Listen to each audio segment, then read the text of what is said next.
নমস্কার বন্ধুরা, প্রত্যেক দিনের মতো আজকেরও হাজির হয়ে গেছি নতুন একটা রেসিপি নিয়ে।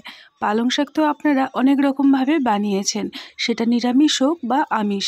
তবে আজকের আমি যে পদ্ধতিতে পালং শাক রান্না করে দেখাবো, একবার হলেও পালং শাক এইরকমভাবে রান্না করে দেখবেন, স্বাদ মুখে লেগে থাকার মতো রান্না তৈরি হবে। আর এই রান্নাটা আপনি ভাত দিয়ে খেতে পারবেন অথবা রুটি পরোটা দিয়েও খেতে পারবেন, খুব ভালো লাগে। আর এখানে আমি কিছুটা পরিমাণে পালং শাক নিয়েছি, আর এই পালং শাকটা একদম কচি, যেহেতু শীতের প্রথম পালং শাক, এগুলো দেখবেন একদম কচি আর টাটকা পালং শাক পাওয়া যায়। এবারে প্রথমে আমি গোড়াটা কেটে বাদ দিলাম, তারপরে এই রকম ছোট্ট ছোট্ট করে কুচিয়ে নেব। আমি এখানে ছুরি দিয়ে কুচিয়ে রেডি করে নেব। আপনারা এই কাজটা বটিতেও করতে পারেন। দেখুন, এই রকম ছোট্ট ছোট্ট করে কুচিয়ে প্রত্যেকটা পালং শাক ভালো করে কেটে আর ধুয়ে একটা প্লেটের মধ্যে তুলে নিয়েছি। তো পালং শাকটা আজকের আমার রেডি হয়ে গেল। এবারে চলুন বাকি কাজগুলো করে নেওয়া যাক। আজকের আমি পালং শাকের রেসিপিটি তৈরি করার জন্য বেগুন ব্যবহার করছি, আর বেগুনগুলোকে ছোট ছোট করে কেটে নিতে হবে। আপনারা নিজেদের মতো পছন্দ মতো সবজি ব্যবহার করতে পারেন, তবে আজকের আমি এখানে বেগুন, কুমড়ো, মূলো আর আলু দিয়ে আজকে নিরামিষভাবে পালং শাক রান্না করে দেখাবো। আপনারা এই রান্নাটা কিন্তু চিংড়ি মাছ দিয়েও করতে পারেন। এবারে দেখুন, বেগুনটা আমার কাটা হয়ে গেল। তারপরে আমি এখানে একটা ছোট মিডিয়াম সাইজের আলু নিয়েছি, আর আলুটাকে একদম ছোট্ট ছোট্ট করে কেটে নেব, যাতে করে রান্নাটা একদম মাখা মাখা তৈরি হয়। আলুটাও দেখবেন এইরকম ছোট্ট করে কেটে নিলে খুব তাড়াতাড়ি সুসেদ্ধ হয়ে যায়। এই দেখুন, এইরকম করে কেটে নিতে হবে। এবারে তার সঙ্গে এইরকম এক ফালি কুমড়োও নিয়েছি।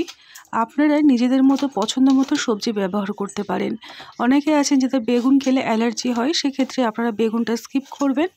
আবার অনেকে আছেন কুমড়ো খেতে পারে না, ভালো লাগে না, তো আপনারা নিজেদের মতো পছন্দ মতো সবজি দিয়ে রান্নাটা করতে পারেন। কুমড়োটাও ঠিক একই রকম পদ্ধতিতে কেটে নিলাম। আর নিয়েছি একটা এরকম ছোট্ট সাইজের মূলোটাকে আমি এরকম দেখুন 4 টুকরো করে নেব। এইরকমভাবে কেটে নিতে হবে। মূলোটাকেও কেটে আমি রেডি করে নিলাম। দেখুন, সমস্ত সবজিগুলো পরিষ্কার করে কেটে ধুয়ে এক থালার মধ্যে তুলে নিয়েছি। এবারে চলুন চটপট রান্নাটি শুরু করা যাক। কড়াইয়ের মধ্যে কিছুটা সরষের তেল গরম করে আমি এখানে কিছুটা মটর ডালের বড়ি খুব ভালো করে লালচে করে ভেজে নেব।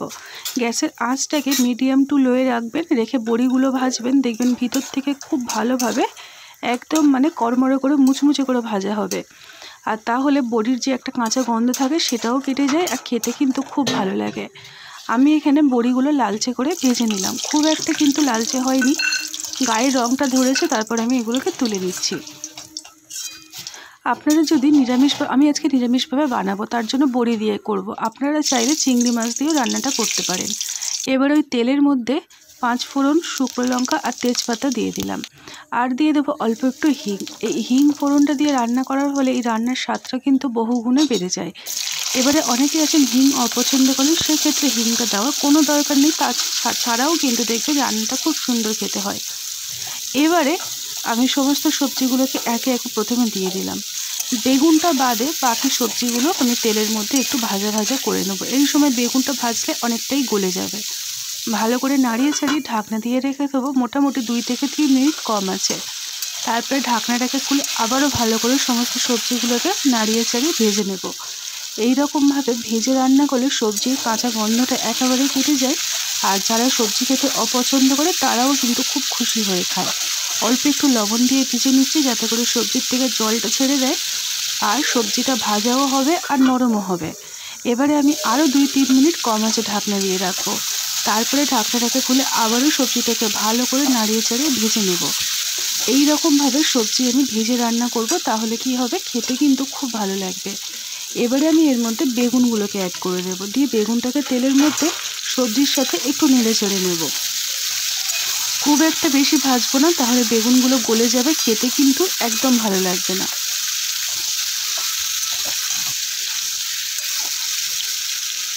এবারে এই সবজিগুলোকে আমি মোটামুটি 2 থেকে 3 মিনিট লো টু মিডিয়াম আঁচে ঢাকনা দিয়ে রাখবো।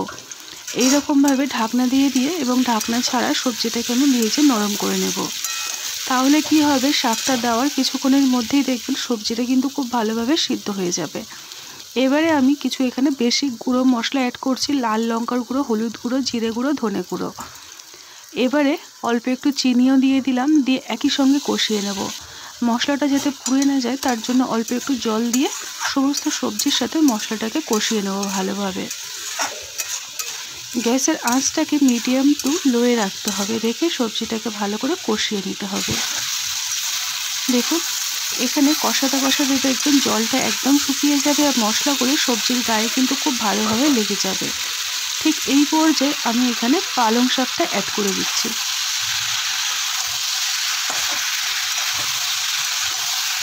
পালং শাকটা দেওয়ার কিছুক্ষণের মধ্যে দেখবেন পালং শাক থেকে জল ছেড়ে দেবে আর সবজিগুলো জলের মধ্যেই পালং শাকের মধ্যে খুব ভালোভাবে সুসেদ্ধ হয়ে যাবে। এবারে পালং শাকগুলোকে কিছুটা দিয়ে আমি নাড়িয়ে চাড়িয়ে কম হয়ে গেছে, তারপরে বাকি পালং শাকগুলোকে দিয়ে দিলাম। দিয়ে দেবো ওপর থেকে লবণ, যাতে করে লবণটা দিয়ে সবজিটা খুব তাড়াতাড়ি মজে যায়। মোটামুটি 2 থেকে 3 মিনিট ঢাকনা দিয়ে রাখবো। এতে করে দেখুন পালং শাকটা আগের তুলনায় অনেকটাই নরম হয়ে গেছে। এবারে একে একে সমস্ত সবজির সাথে পালং শাক ভালো করে নাড়িয়ে চাড়িয়ে মিশিয়ে নেব। এই পদ্ধতিতে পালং শাক একবার হলেও রান্না করে দেখবেন, স্বাদ মুখে লেগে থাকবে। এবারে সমস্ত কিছু ভালো করে নাড়িয়ে চাড়িয়ে আগের থেকে ভেজে রাখা বড়িটা ঠিক এই পর্যায়ে দিয়ে দেব। তাহলে কি হবে, বড়িটা কিন্তু দেখবেন খুব সুন্দরভাবে নরম হয়ে যাবে। আপনারা যদি আমিষ পদ্ধতিতে করেন তাহলে এই পর্যায়ে বড়ির পরিবর্তে চিংড়ি মাছ দিয়ে করতে পারেন। এবারে ঢাকনা দিয়ে বেশ কিছুক্ষণ কম আছে ঢাকনা দিয়ে রেখেছিলাম। এতে করে দেখুন সবজির থেকে কতটা পরিমাণে জল বেরিয়ে এসেছে। আর এই জলেই সমস্ত সবজিটা সিদ্ধ হবে আর বড়িটাও সুসেদ্ধ হয়ে যাবে, নরম হয়ে যাবে। বড়িটা কিন্তু খুব একটা ঘেঁটে যাবে না, তবে নরম হয়ে যাবে। এবারে সবজিগুলো যেহেতু ভালোভাবে সুসেদ্ধ হয়েছে, এখন আমি সবজিগুলোকে এইরকম চারিদিকটা ছড়িয়ে দিচ্ছি। দিয়ে মানে কোনো রকম ঢাকনা দেবো না, ঢাকনা ছাড়াই নাড়িয়ে চাড়িয়ে একদম শুকনো শুকনো করে নেব। আপনারা যদি মনে করেন একটু ঝোল ঝোল রাখবেন, তাহলে সেই বুঝে আপনারা ঝোল রেখে রান্নাটা করবেন। আমি এখানে 2-3টে কাঁচা লঙ্কা মাঝখান থেকে চিড়ে দিয়ে দিলাম। কাঁচা লঙ্কাটা একদম গলে যাবে না, যখন খাবেন 2-1টা লঙ্কা মুখে পড়বে, খেতে কিন্তু খুব ভালো লাগবে। এবারে কোনো রকম ঢাকনা ছাড়াই আমি মিডিয়াম আঁচে রাখবো, রেখে সবজিগুলোকে খুব ভালোভাবে জলটা শুকিয়ে নেব। তো দেখুন বন্ধুরা, আজকের আমার পালং শাকের নিরামিষ পদ্ধতিতে রান্না মোটামুটি হয়ে এসেছে। এবারে আমি গ্যাসের ফ্লেমটাকে এটাকে অফ করে দেবো। মোটামুটি কেন, একদমই হয়ে গেছে। এটাকে আমি ঢাকনা দিয়ে রেখেছিলাম কিছুক্ষণ, তারপর ঢাকনাটাকে খুলে আপনাদেরকে দেখাচ্ছি। দেখুন কতটা সুন্দর হয়েছে। একটা প্লেটের মধ্যে আমি কিছুটা এই রেসিপিটি, পালং শাকের রেসিপিটি সার্ভ করে দিচ্ছি। গরম গরম ভাত দিয়ে খান, খুব ভালো লাগবে, অথবা রুটি দিয়ে খেতেও কিন্তু দুর্দান্ত লাগে।